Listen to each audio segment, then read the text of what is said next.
3 जुलै रोजी कोपरगाव येथील गांधीनगर भागातील 20 वर्षीय मतिमंद मुलीचे अपहरण करून तिला दमदाटी आणि मारहाण करून तिच्यावर अत्याचार करण्यात आला होता। या प्रकरणातील आरोपी रवींद्र सुखदेव मोरे याला अटक केली असून अजूनही 3 अन्य आरोपी फरार आहेत। या आरोपींना लवकरात लवकर अटक करावी अशी मागणी मुस्लिम समाजाच्या वतीने करण्यात आली। याबाबतचे निवेदन राहता येथे तहसीलदार आहेर यांना देण्यात आलं। याचबरोबर राहता पोलीस ठाण्याचे पोलीस निरीक्षक कदम यांनाही निवेदन देण्यात आलं।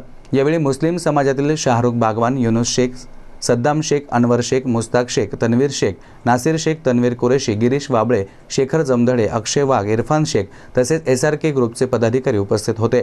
लवकरात लवकर आरोपींना अटक व्हावी अशी मागणी यावेळी करण्यात आली। कोपरगांव में जो अभी फ़िलहाल में जो घटना हुई, इसका हम सभी राहते के लोगों के ओर से हम इसका निषेध करते हैं, क्योंकि ऐसी घटना किसी भी समाज में होना अच्छी बात नहीं है और हर समाज के लोग ऐसी घटना से परहेज करते, ना कि कोई इस घटना का समर्थन करते।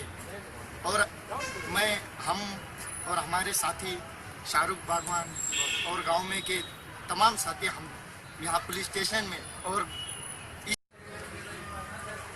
आज या ठिकाणी राहता शहरातील सर्व मुस्लिम समाज बांधव एकत्र येऊन कोपरगाव या ठिकाणी झालेल्या मतिमंद मुलीच्या अत्याचार प्रकरणी जी घृणास्पद अशी घटना जी घडायला नव्हती पाहिजे ती घडली, त्याबद्दल आम्ही आज राहता शहरातील सर्व मुस्लिम बांधवांतर्फे जाहीर निषेध करतो व घटनेतील मुख्य आरोपी तसेच या घटनेतील 17 आरोपी यांना कडक कारवाई करून कठोर शिक्षा झाली पाहिजे, तसेच त्यांच्यावर लवकरात लवकर कारवाई करण्यात यावी। अन्यथा राहता शहरातील सर्व समाज बांधवांतर्फे तीव्र आंदोलन तसेच रास्ता रोको वगैरे करून गाव बंद ठेवण्यात येईल।